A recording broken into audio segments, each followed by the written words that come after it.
Bismillahirrahmanirrahim. Assalamualaikum warahmatullahi wabarakatuh. Bertemu lagi dengan Umi Nini Kawat dalam Sirah Nabawiyah membacakan kisah Rasulullah. Alhamdulillah kita bisa bertemu lagi dalam hari ini. Umi Nini doakan semuanya, para pemirsa, sahabat-sahabat semuanya, dimanapun kalian berada, diberikan sehat afiat jasmani rohani, panjang umur, agar sehat afiat, agar bisa ketemu bulan Ramadan, bisa menjalankan ibadah saum di bulan Ramadan, diberikan rezeki yang berkah oleh Allah Subhanahu wa Ta'ala, dan dimanapun kalian berada, tentunya Allah memberikan perlindungan dan kasih sayang kepada kalian semuanya. Alhamdulillahirabbil alamin. Wassalatu wassalamu ala asrofil anbiya'i wal mursalin wa ala alihi wa sahbihi ajmain. Asyhadu alla ilaha illallah wa asyhadu anna Muhammadan abduhu wa rasuluh. Umi Nini hadir bersama dengan JN YouTube channel.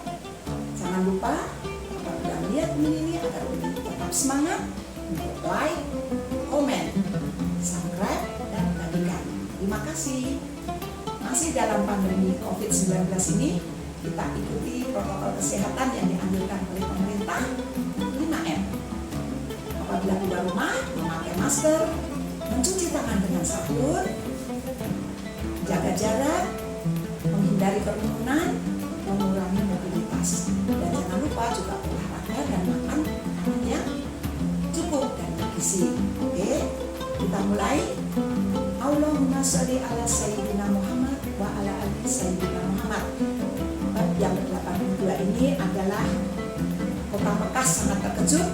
Ada kabar bahwa sementara ini keadaan sebaliknya menimpa Kota Mekah, yaitu Ali Haisuman bin Abdullah Al-Uzai tergesa-gesa memasuki Kota Mekah, memberikan berita, diberitakan kehancuran pasukan Quraisy dan bencana yang telah menimpa para pemimpin dan para bangsawannya atas kekalahan perang Badar melawan kaum muslimin di Madinah.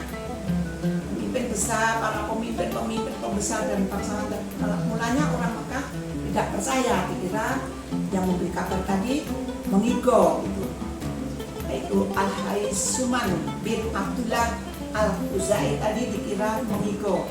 Namun setelah yakin bahwa Al-Haisuman tidak mengigo, seluruh kota Mekah menjadi penuh dengan jerit tangis. Abu Lahab yang tidak ikut berperang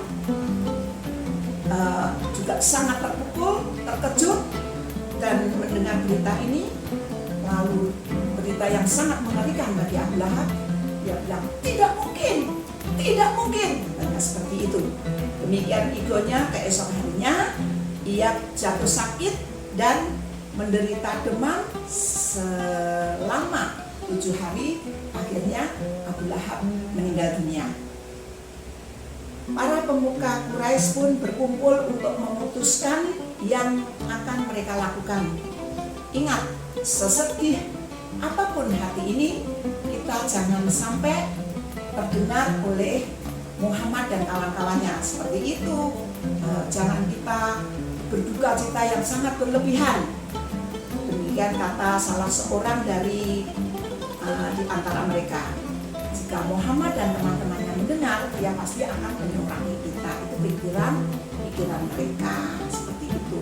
Menyoraki, mengejek, bisa-bisa ya, seperti apa ya mereka lakukan terhadap baginda Nabi besar Muhammad SAW. Orang kan sesuai dengan apa yang dilakukan, perasaannya seperti itu kan. Nah, jangan cepat-cepat datang membawa tebusan untuk para tawanan yang ditawan oleh pasukan Muhammad. Nanti Muhammad akan meminta harga yang tinggi. Pikiran dia juga seperti itu, akan memberi harga tinggi untuk menebus para tawanan itu. Tunggu kesempatan baik untuk menebus mereka. Setelah beberapa lama, barulah orang-orang Quraisy berdatangan untuk menebus para tawanannya. Salah seorang di antaranya adalah Mikros bin Hafs. Cross bin Hafs, dia datang untuk menebus Suhail bin Amir. Suhail itu dikenal suka sekali mengejek-ejek Rasulullah, menjelek-jelekan Rasulullah SAW. Begitu mengetahui Suhail akan ditebus, Umar bin Khattab langsung menghadap Rasul dan bilang, mendatangi Rasul sambil berkata, Rasulullah, izinkan saya untuk mencabut 2 gigi seri Suhail bin Amir supaya lidahnya tidak menjulur keluar untuk berpidato mencercamu ya Rasulullah.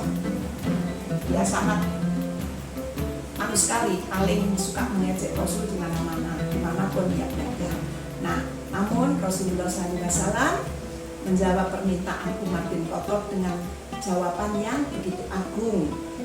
Aku tidak akan memperlakukannya secara kejam, supaya Allah tidak memperlakukan aku demikian, sekalipun aku seorang nabi. Itulah. Nah, seberapapun kuatnya orang-orang kuat Quraisy menutupi kesedihannya, lukanya dalam hati itu tidak terbendung juga. Para wanita Quraisy selama sebulan penuh menangisi suaminya, keluarganya yang gugur meninggal dalam peperangan itu. Ada yang tadi menangisi para mayat-mayat pejuang mereka itu. Mereka menggunting rambutnya dan lalu membawa kuda dan unta yang dibawa perang oleh pejuang tadi yang sudah mati tadi. Setelah itu mereka menangis sambil mengelilingi. Hampir semua wanita yang kehilangan kerabatnya berlaku seperti itu, kecuali Hindun binti Utbah. Ingat, Utbah tadi adalah anak dari Abu Lahab ya, istri Abu Sufyan. Utbah binti Utbah tadi istri dari Abu Sufyan. Ketika ketiga orang yang mati itu dalam duel sebelum pertempuran adalah orang-orang terdekat yang sangat disayang dan dicintai oleh Hindun, yaitu Utbah bin Rabi'ah adalah ayahnya, Syaibah bin Rabi'ah adalah kakaknya, pamannya, dan Walid bin Utbah adalah kakaknya. Jadi 3 orang itu ayah, paman, dan kakak. Belum lagi beberapa keluarga yang lain juga mati dalam pertempuran itu. Bisa dikatakan di antara wanita Quraisy, Hindunlah yang paling banyak kehilangan, sehingga pantaslah jika ia menunjukkan duka cita lebih banyak dibandingkan para wanita yang lain. Melihat Hindun tidak menangis, para wanita Quraisy itu heran. Beberapa dari mereka mendekati Hindun dan mendatangi sambil bertanya, Hindun, kenapa kau tidak menangis? Ayahmu, pamanmu, saudaramu, dan keluargamu yang lain banyak yang meninggal. Hindun berpaling dan menatap kawan-kawannya dengan sorot mata yang begitu tajam dan marah. Maka para wanita tadi terkejut melihat Hindun tidak menangis. Bukan air mata yang ia keluarkan, namun mereka lihat mata Hindun yang seperti api jendam kemarahan yang berkobar-kobar. Hindun menjawab dengan kata-kata yang keras, aku tidak menangisi mereka supaya nanti didengar oleh Muhammad dan teman-temannya, sehingga mereka bisa menyurai kita begitu. Jadi Hindun menjawab, aku itu tidak menangisi papaku, pamanku, kakakku, saudaraku supaya tidak didengar oleh Muhammad dan kawan-kawannya, karena kalau mendengar nanti aku disurai. Pikirannya orang yang berpikiran selalu seperti apa yang diperbuatnya, itulah.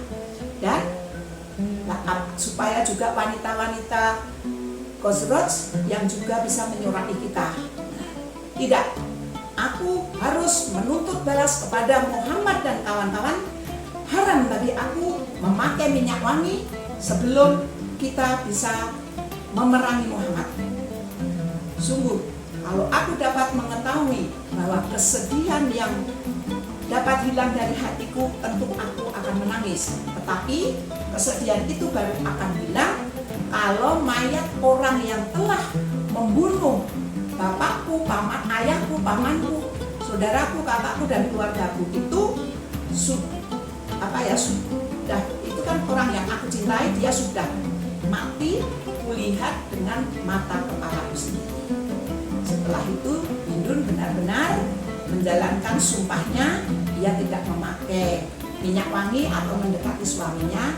Dia terus dan terus membakar semangat dendam kemarahannya orang-orang Quraisy, sampai kemudian tiba saat perang Uhud. Abu Sufyan sendiri sebagai suaminya juga bersumpah tidak akan mencuci kepalanya dengan air sebelum ia bisa memerangi kembali Rasulullah SAW. Salah seorang tawanan perang dari Badar adalah Abul As bin Rabi. Ia adalah menantu Rasulullah SAW karena ia menikahi putri dari Rasulullah SAW, yaitu Zainab. Untuk itu, untuk menebus suaminya, Zainab mengirimkan seuntai kalung peninggalan ibunya, yaitu Bunda Khadijah radhiyallahu anha, kepada Rasulullah. Ketika melihat kalung milik Bunda Khadijah radhiyallahu anha, Rasulullah meneteskan air mata dan amat terharu, sehingga tidak terasa Rasulullah pun menangis. Melihat duka Rasulullah SAW, para sahabatnya setuju untuk membebaskan Abul As bin Rabi tanpa harus membayar tebusan.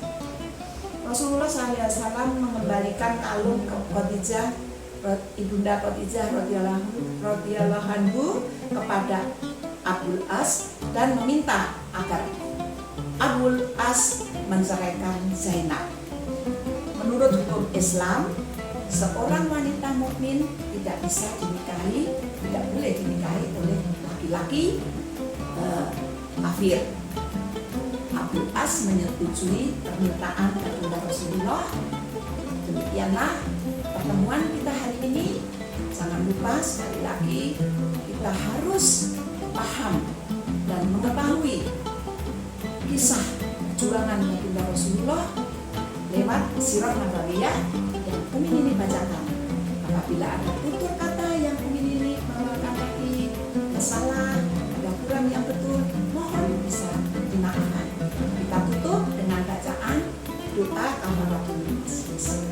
Subhanallahumma wa bihamdik asyhadu alla ilaha illa anta astaghfiruka wa atubu ilaik.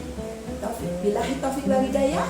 Wassalamualaikum warahmatullahi wabarakatuh.